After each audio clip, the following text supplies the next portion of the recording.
Bryan Wellbrock, and I retired as a lieutenant commander, LDO.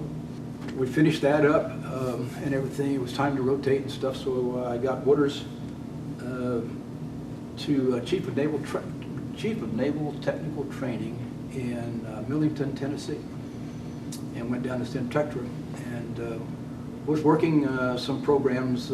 Actually, I had some schools, communication schools, that were assigned to me to revamp and redo the curriculum, and some of the RM schools as well as the comm officer, afloat and ashore schools.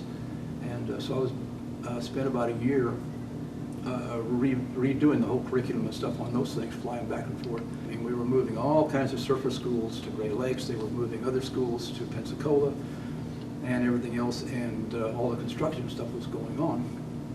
And then the captain called me in one day and he says, we're going to put you in charge of being point on all of these schools moving. So I'm flying for about a year and a half.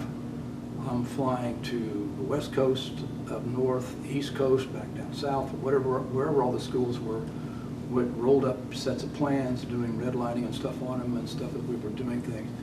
And but I spent 6 days a week in the air for about a year and a half, flying back and forth while we were moving all these schools.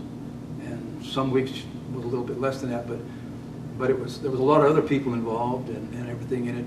I was kind of involved in the plant sections of it. There was other guys in curriculum and doing those kind of things too, but it was a big thing when they downsized all of that and made all those moves and stuff there.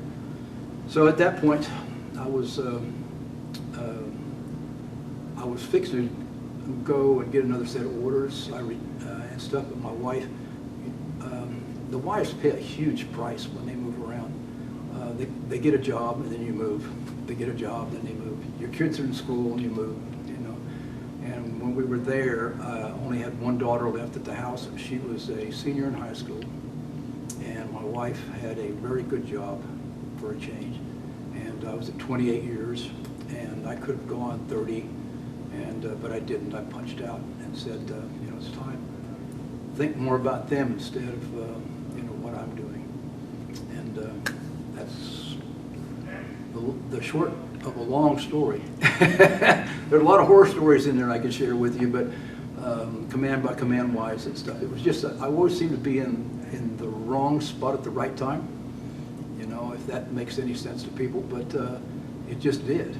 And somehow or another, thank God I had the talent or the experience or people around me that could always make it happen. And I give credit to a lot of people for doing that. No man stands alone when you're doing that kind of stuff. And that's kind of it in a nutshell.